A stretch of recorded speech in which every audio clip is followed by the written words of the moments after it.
a strong personal conversation about the similarities between cheese and computer screens, plus more Arthur discussion. We might need a name change soon with how obsessive we are about Arthur. So, welcome to Real Arthur Fans?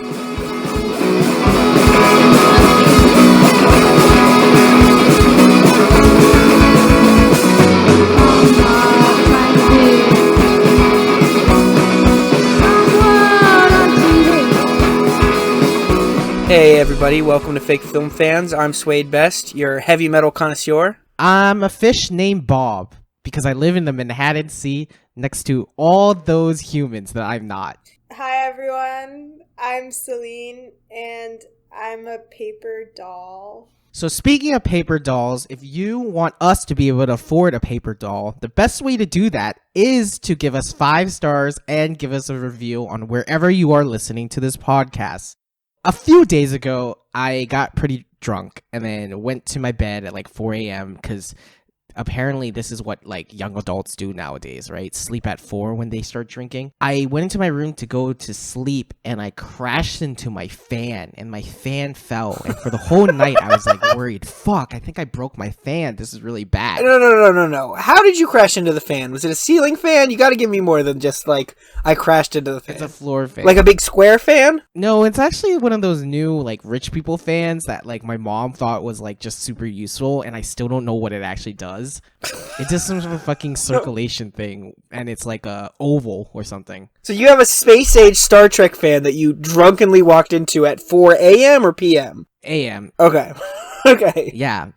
Maybe I should have tried to stay awake because maybe when I hit into it, aliens came out of it, and I just missed it all because I was too drunk. What did the aliens do?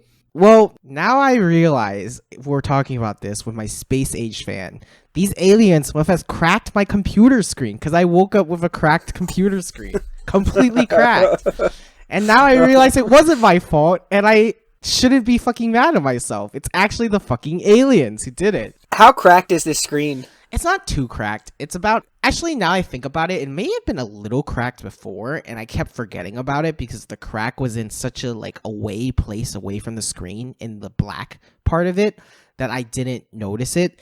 But now it's like 3 large cracks are into my screen, and the black part that was before cracked, you can, like, push it. So there's like texture, and if you give it a rub, some of the glass kind of falls off onto your fingers. Do you remember, this was when we were living together at the and you and I were playing this phone game called Puzzles and Dragons, and I don't remember why you got angry, but you did, and you just went, fuck! And you threw your phone just like as hard, like you were the football god at that point, just like fucking throwing this thing, hit the wall. You just pick it up, and the phone is, like, not just a little cracked, like, completely shattered. Like, as if you were a dinosaur escaping from a glass dome. This happened also with your computer. Do you remember when you fucking threw your computer and it broke? And the keys fall out of the keyboard? No, I had a keyboard in my hand, and I smashed it on the floor. That's what happened. Yeah, why did you smash it on the keyboard again? I don't remember. Because people made me mad, so I just did it, and then I blamed them for making me mad. No, but I do remember that. And I actually remember breaking a ton of my shit because I kept thinking that my electronics have like better powers or like they're from older technologies, so they're more durable and they wouldn't break. So I've developed this whole habit throughout my life, throwing my electronics onto the floor because I actually don't think they will break a lot of the times when I do it. And it's never the case. You always are the first one to break your computer. You're always the first one to break your phone. But that phone that I broke for playing Puzzles and Dragons, I think I threw that phone at least 7 times before that broke. So most people break their phone when they drop it once. I broke my phone after 7 times, so technically I got 7 times worth my money. Oh my god! I just remember being like, yeah, this is who I live with. This is who's gonna be my husband one day. Is this fucking goblin? No, this is actually a question I want to like ask all of you guys. Don't you actually think the most important thing about a technology is how durable it is? And yet these people keep making technologies that are less and less durable. Isn't it like super annoying? Yeah, I think it's because they want us to buy more to replace it. Yeah, built-in obsolescence is a big thing, especially in iPhones. and like Macintosh objects. Kind of like the cheese. They want the cheese to run out, and then you have to get more, or you can't eat it on the podcast. Oh, you're talking about food? You can't eat on the podcast. You just can't. That's not allowed. It's okay. I'm gonna try to focus, you guys. You're going to try not to think about the cheese? You're like a little mouse. It's right here for me. Okay, how is the cheese relevant to crack screen, Celine? Cheese is a technology, first of all. That's true.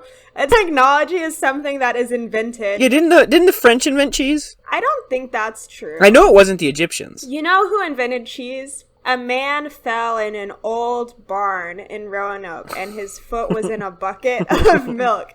And the milk rotted around his foot, and then was born cheese. Wait, Americans invented cheese? Americans, settler colonialists, the pioneers invented cheese. Technology is bad. Technology is bad now. So cheese is bad too. So food is bad. Because I'm still trying to figure out what you define as technology right now. Technology are the tools. You guys, I don't know. I couldn't tell you what it means.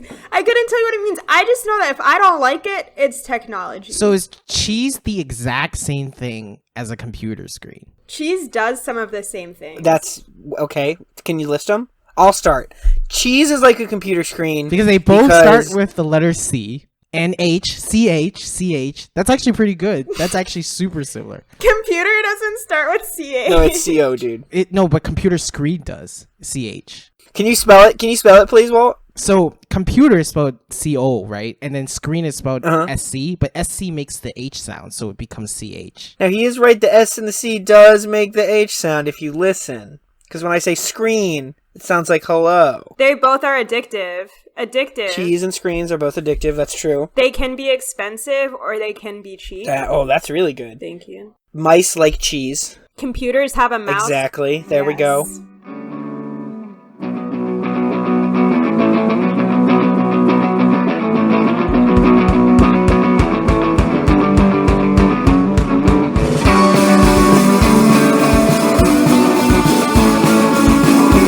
I watched Heavy Metal from 1981, which I had seen actually with Walter and our buddy Tori, who's been on the podcast before. Heavy Metal, for those who haven't seen it, is an anthology movie. It's a collection of different shorts all around this like one sort of mystic orb. That this orb appears in this house and is talking to this little girl and is like, I am the ultimate evil orb and I will now tell you stories about my orb evilness. And then each story is about the different places where the orb shows up. It's based off of this old magazine called Heavy Metal that was like full of all this like, metal stuff, right? From, my dad, I was watching it and my dad came in my room and was like, I remember reading Heavy Metal back in the day. When you say heavy metal as a concept, I'm kind of confused what you're talking about because... Are you talking about like hip hop is a concept where like graffiti is part rap? I think actually your hip hop comment makes sense, right? I mean, like hip hop has a sense of aesthetics with it. And within the micro genres of hip hop, there are different senses of style, right? But like, so a really good example, Juggalos and Insane Clown Posse is a micro subset of hip hop. And it's one I know a good bit about, which is why I'm going to bring it up. Because I don't know a lot about hip-hop, but I do know about Juggalos. White identity politics. Wait, Juggalos is part of hip-hop? Yeah. Or Juggalos is part of heavy metal? So there's overlap, but Juggalos and Insane Clown Posse is hip-hop. They sound more like heavy metal. No, dude, they rap. Okay, face paint is heavy metal, in my opinion, and they put face paint on. Okay, so if you really want the actual Insane Clown Posse breakdown, the reason they do face paint is because where they came from, Detroit, one of the early big bands from Detroit, and like that has a lot of identity, is Kiss, right? Yeah. And so the kids who were growing up had their parents all listening to Kiss, and they felt disenfranchised because they were all super poor, and they wanted to like separate themselves from their parents with something else. And here comes hip hop, which is like something that's like moving, but it doesn't have that Detroit energy necessarily. But they grow up listening to this music with these mass musicians, right? Okay, I always thought Insane Clown Posse was more of a heavy metal aesthetic, but that's why I'm asking the question because I don't even know what a heavy metal aesthetic really is. Like dragons are heavy metal aesthetic, wizards are heavy metal aesthetic because that's what this movie is about: dragons, naked girls, and crystal balls. I think kind of heavy metal is I mean, so like if you think about like the early heavy metal people, it's like it's like Black Sabbath. like Blue Oyster Cult, Judas Priest, like this like stuff that's like all very extreme. It's all in your face, but it's in like sort of a dark kind of fashion. And the heavy metal magazine intersected with all of these fantasy kind of concepts, right? Dio is another example. If you listen to a lot of Dio's music, Ronnie James Dio, he like sings about, like, there's a song, Firehead. The chorus is Krakow, Krakow, you're all dead. Feel the heat of Firehead, which, like, could mean a lot of things, but the first visual that comes to my mind is a guy shooting flames and blowing people up. Iron Man is like about a zombie. Like subgenres within the metal community, right? So there's like grindcore tends to be about like viscera and violence, and sludge metal tends to be a little weirder, a little grosser. Stoner metal tends to gravitate towards fantasy concepts, a little heavier. Power metal really likes dragons and wizards. But I think there's this, like, there is an aesthetic that's involved. And I think that's true of a lot of music, right? Isn't there also, like, an aesthetic for, Yeah, Weezer has an aesthetic. Exactly. What would you call that? Alternative? No, loser. I would call that alt. True. Alt losers. And there's, like, Gwen Stefani, Shakira, Christina Aguilera, tangentially Fiona Apple, like, girl thing going on at the same time. See, like, I would understand the argument that says, like, Kate Bush is like a fairy, or like there's an actual thing behind it. If we're talking about Shakira, Fiona Apple, what is the thing? Overly emotional women who wear sparkly clothes. So sparkles.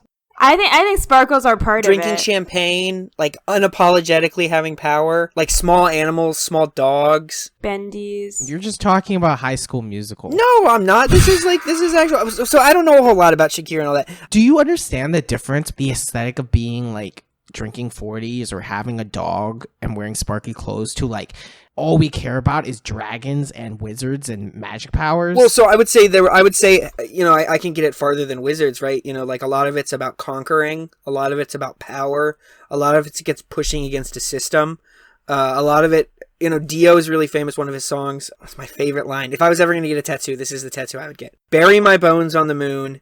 If they manage to find me, it will be too soon. They gave me a choice between power and pain, and I chose pain. I mean, like, there's so much within the heavy metal genre that is this sort of, like, conversation about power and about violence that, when it's good, can, like, manifest some, like, really interesting sort of music, right? But I think this sort of, like, playful, adolescent sort of, like, violence, conquering, like, lone warrior against the world, I think that's sort of, like, I think heavy metal is very archetypal of what that early heavy metal genre would be.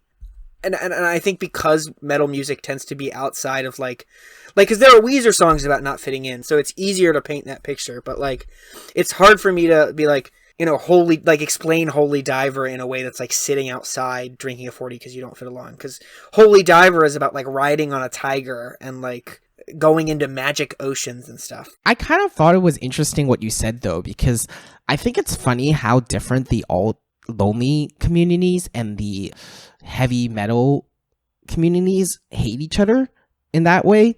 Because a lot of the alt lonely boys think a heavy metal community is like too toxic and stuff like that. On the other side, it's like the other side is too soy. But they come from the same place of loneliness. No, I mean, I don't know if I want to use the word soy. I think that one of the big sticking points is that there's a difference between apathy and engagement, right? That, like, there's something, and I listen to both of these genres a good bit, and I think there's, like, sometimes, like, you really do need this sort of, like, apathy of just, like, man, nothing is worth it, and it's okay for me to just, like, sit and, like, be the outsider at the party, right? But on the other hand, sometimes you need your warrior music. I used to, when especially towards the tail end of college, when I was feeling like really unpleasant being there, but I just had to do it anyways, I would put on Pathfinder, which is this hilarious Polish power metal band that just sings about, like, warriors going to fight psychic dragons and like ancient quests against, like, transdimensional demons. And I would just put it on and I'd, like, walk through campus and I was just like, yes, I am ready. I can do anything. I can destroy anyone who stands in my path. I am the chosen one. So for instance, I can't remember the title, but the Pathfinder song, the chorus is March to the Darkest Horizon. And I would put that on and I'd be like, yes, I am marching to the darkest horizon for that moment. And it was never, like, gonna make me do violence. It was just, like, psyching me up. It was giving me the power I needed to make it through. You want to know why? I don't think this is a hot take. This is just true. If you're so into a genre that another genre like you think is shitty and you dislike people who are into that genre, you're kind of being a shitheel. Like, there's no reason to be that way. I agree with that, but I feel that with all mediums. And I get annoyed with people who say, I know what I like. I know there are picky people in the world, but it doesn't make sense to me when people say, I know what I like, don't bully me into liking something else. Because in my opinion, that's just it's a little toxic. When it's a waste of time, really, is what it is what you're saying is you don't want to grow, right? So, for instance, there was a very long time that I just really couldn't get into electronic music, and I refused to listen to it, basically. And it wasn't until I discovered Anamanaguchi, I think that's how you say their name, and I fell in love with, and I still don't listen to a lot of electronic music, but there's a person on YouTube who makes electronic music. I'm not sure what you'd call it. It's like dark synth trancey kind of stuff called Sewer Slut. It's spelled sewer, except it's SLVT. And it's really, really cool. I like, there's another element of electronic music. If I'd shut myself off from, I wouldn't have listened to, right? Same thing with pop music. There's like, so, especially heavy metal dudes are like, well, fucking pop music, bro. But like, Carly Rae Jepsen's music is so fucking good. Yep, I love my Carly Bae. My Carly Bae queen. That shit can work like a warrior song, right? Like the one that goes like, yeah, run away with me, baby. Yeah. Run away with me can be a warrior song. And I think closed-mindedness with music in particular, because with movies I get it a little more because it's a little bit of an undertaking because of the actual length of time. I don't think there's anything wrong with starting a movie, but I also don't think you should have to sit for an entire 4 hours for a movie you're not that into. But music is so much less. Like, you can just put on a song. You don't need to be a dick about it. Just let someone have the aux every once in a while. Well, I think if we're going to bring it back to movies, I have two things about that. One, I actually don't think it's that bad to put on a movie in the background and just let people walk around it. If someone didn't pay attention to it at all, they can still say they like it. I don't think there's any issue with that.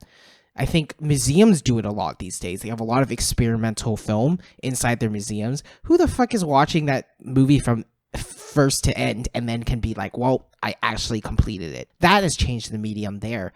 And I do think movie theaters are dying. What I'm saying is watching movies is completely changing already. So I don't think anything's bad about putting on a 10-hour long film and having a party just in it.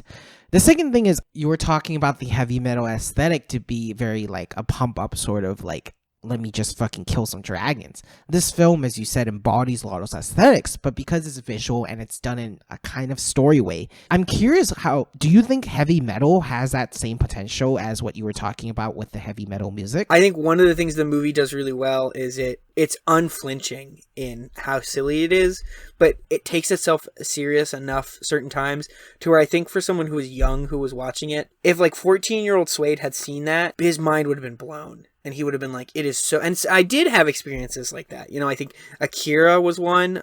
A little later, I watched a movie called Barbarella, which actually is very similar to heavy metal, except for instead of heavy metal music, it's psychedelic rock. But no, I think heavy metal is really exemplar of something really, really fun. And I think very informing on my adolescence. I didn't watch it as a child, but my dad did. All the stuff he brought me growing up comes from that. I mean, I grew up listening to Dokken and Jackal, and definitely some Dio. But Black Sabbath was another big one. So yeah, I think this is an movie almost. This is one of those pieces of... Not unlike The Grinch, this is something that was influential in my existence.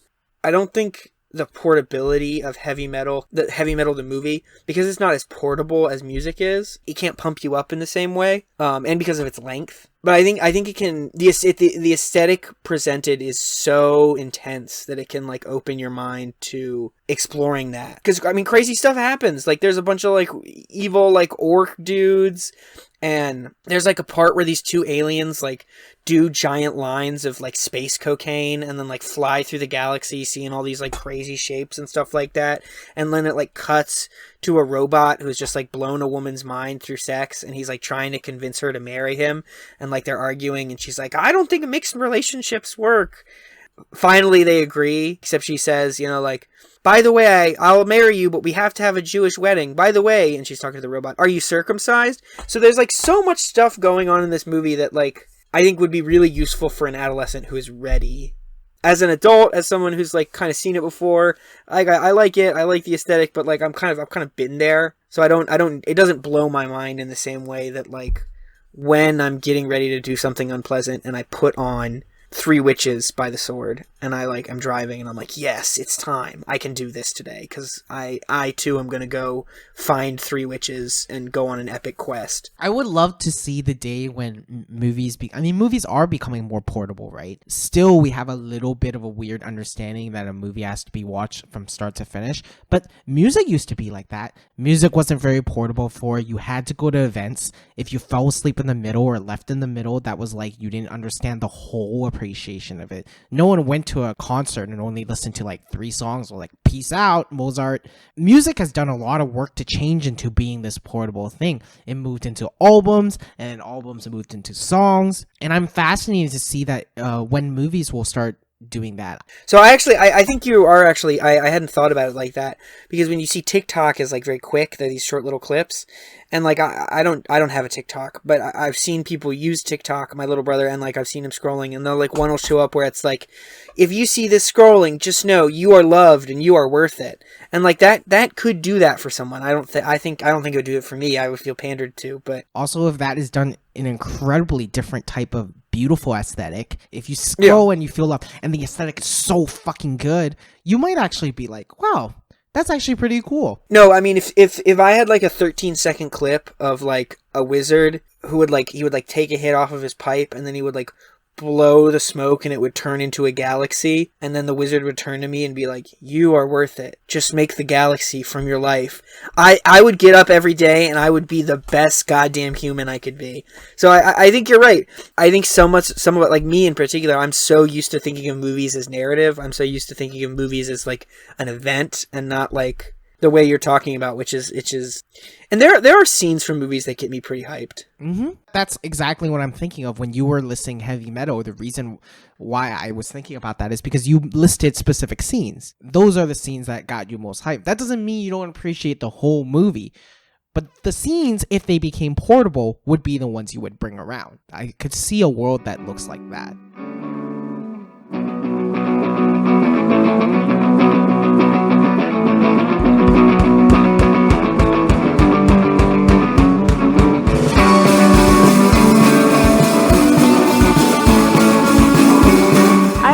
Arthur, and I'm sorry, there were a couple movies I was gonna watch instead. I'm talking about episode 253B, All Grown Up. First of all, what this show confirmed for me was something I always knew, which is that Arthur is black. Everyone is black on that show except for Buster. This was the only representation I had growing up of being a black nerd with a white best friend, aka Buster Baxter. Was I Buster, or who was the white friend at the time? Honestly, Swade. Okay, at the time, it was probably like so and so. Yeah. But honestly, right now, you are the Buster. That's true. I got some Buster energy. This is what happens. Arthur's like on this whole speech about sometimes something that seems bad for you is actually good for you. Sounds like my first marriage, but the other way around. Does he really say that? No, I said that. You got married? No, you're gonna love this. So they go into the library and they play this little game that's kind of like Jumanji, and it tells them what they'll be in the future. And the kids are all like, a businesswoman, like Francine's like, a businesswoman, I'm not a businesswoman. But then in the future, she's a sneakerhead business designer with a gay haircut, okay? Buster becomes a teacher, but he teaches conspiracy theories to all the kids. That's so great. DW becomes a cop. Oh, man. Francine becomes mayor. George becomes the owner of the ice cream place. And Arthur becomes an artist, and he writes a book called Arthur about his life. My question for you all is, what did you want to be when you grew up, when you were a kid? I think I wanted to be a construction worker. What inspired you? Was Bob the Builder a thing for you? I have no idea. Well, and that's funny, Walt, because you are one of the laziest people I've ever met. You would hate to be a construction worker in real life. Yes. Everything I wanted to be when I was young feels so distant from me. And that's kind of it. So it's a little hard for me to explain why I want to do that. Because I don't really think of my childhood the same way you guys do. What do you mean? I just don't care about my childhood in a strong way. Do you think that we're basic sensitive people for care? No, not at all. I just I don't know what is interesting about that, what I wanted to be when I grew up. So So you hate my question. No. I don't know how to answer your question. You hate my question. You hate me. No, this is Celine. This is you're stumbling on a genuine Walter alien moment. You have asked him a question, and like some sort of locust creature from halfway across the galaxy, he's been confronted with something he cannot understand. Okay, so when I was little, I wanted to be a scientist, and it was because my mom used to read this book to me called My Family and Other Animals. A good portion of it is about a zoologist. And so I love the idea of being a scientist. And I also wanted to be an artist. I wanted to paint. I wanted to draw.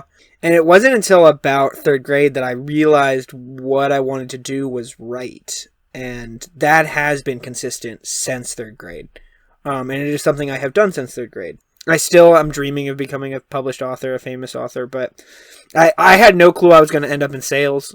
It makes sense that I didn't end up in sales. Yeah, because you're part of the failure of the American dream. I'm just worthless. Honestly, customers will come in and they spit on me and they say, "What's wrong with you?"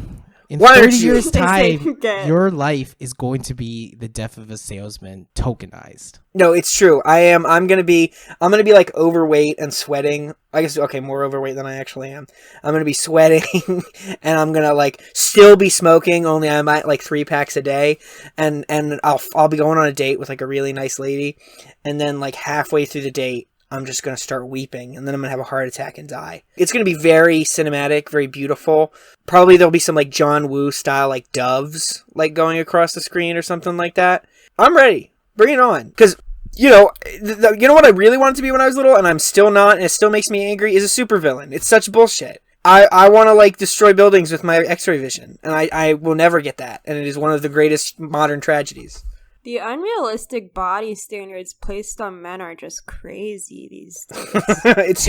It's true. How am I supposed to have a secret tentacle inside my brain that lets me how am I supposed to transform into a giant space gorilla? It's bullshit. Now I think about it. If I was going to answer your question honestly, Celine, I just wanted to live in a house with 600 women who loved me and then had sex all day. Is that a job of growing up? Now that Swade's talking about this, it's triggering my memories. Jobs were never attracted to me. Maybe it's because I've always been super rich. But why would I ever want a job? Jobs are trash. Were you so rich that people didn't even ask you what job you wanted when you grew up? Or was it just oh, Walter will never have to work, so we're not going to ask that question? No, I think I have always inherently never wanted a job because I knew jobs were trash. I just, throughout my whole entire life, never wanted to have a job. I mean, the whole system is asked, but what also sucks is even if you love your job, there is nothing in the world that won't get old after 9 hours a day every day. And I really, like I said, I love the bookstore, but I had a shift today, and it was just I was just mindlessly scanning books. I was just putting it in the system for the inventory. Oh, putting it for literally today was an 8 hours of scanning books. It's just so fucking boring. That's a lot. Yeah, but I do it because I need money, and it does suck. It does suck that we have to have jobs, but I think the one job I could have that I would never get tired was flying around destroying buildings with my superpowers. And I think Walter is in a similar vein. I think living in a beautiful villa with 600 beautiful women to just be "Oh, Walter, would you like some cream puffs?" And they drop a cream puff in your mouth and you're "Oh, yes, give it for me, I'm the yummy boy. Give me the creams, yummy, for me, the yummy boy." So what's interesting to me is that knowing your dream jobs I feel like I know maybe not more, but definitely something different about you than what I would know if like I met you guys and was just like, what's your job? Totally. I mean, not to be an armchair psych, but Walter's is very clearly that he has mommy issues, and me, I have like insecurities and like feel like I'm weak, right? And I have like angsty white boy energy. I can't tell you guys what I used to want to be. Tell us. Can I guess? Yeah, you can guess. You wanted to be a sword warrior who killed all the white people on America and therefore let the blood of white men soak onto the American grounds. That is my current job. That is my job right now. We do have a solid 10-minute sword fight every time we interact. But the penis kind. Yes, and I always win. No, I used to want to be a professional bed maker. You're such an angel. You're such a sweet child. I just want to like wrap you in a blanket, just rock you in a crib. Was sleep important to you? No, I think I had a pretty typical kid relationship with sleep, but I really loved making my bed. I loved making my parents' bed. And also, I think this was like the thing is like all the stuff I was good at was just stuff my parents would make me do. Like I remember my parents would be watching TV and they'd have me sit behind my dad and sit behind my mom, and with a bottle of lotion each, and they just make us scratch their backs. They would just make us scratch their backs, massage their backs, lotion their backs for like an hour every night, And it was like we learned to love it because we had to. That's nightmarish, dude. I love your parents, but that has changed the way I view them. I mean, that's like, yeah. It's like ogreous. Can I also just say, when you said that you wanted to be a bed maker when you grew up, I thought you meant you wanted to be like a person who made the bed, like a carpenter, not a bed maker. No, I wanted to be the person who like pulled the sheets up and folded them. Okay, so what would the bed maker of what I'm called in English? A carpenter. No, but only for beds. I guess a bed maker, honestly. A bedsmith, maybe? A bedsmith? I am the bedsmith. I do want to say Arthur has a soul patch in 2050 or whatever. Who do they end up with? Is there like a relationship? They don't show any relationships, but they're all still friends. Wait, is that Soul Society? No, it's not Bleach like the comic book. It's a soul patch. Like, you remember like the little hair right here? You have just a landing strip of hair, lip to chin. You remember the philosophy professor whose soul patch was off kilter? We never called it that a soul patch. We called it a goatee. No, we called it a soul patch, Walter. We would talk about it all the time. We talk about his soul patch being I uneven. swear to God, we called it a goatee. We never called it a soul patch. No, the goatee was the hair around it, man. Oh. Walter looks betrayed right now. I wish you could see the look of anger and betrayal. He looks pretty upset. Yeah, I've never heard this word before. It makes no sense to me. I don't understand why a soul would have anything to do with hair.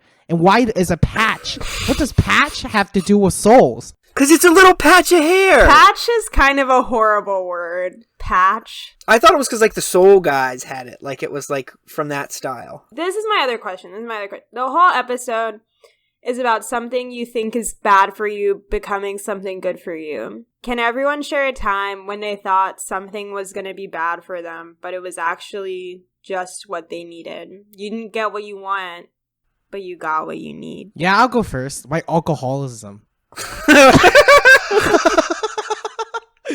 I want to say Walter's alcoholism also. That's my answer. Is Walter's alcoholism. I mean, alcohol is supposed to be bad for me, but once I got addicted to it, it has been my best friend.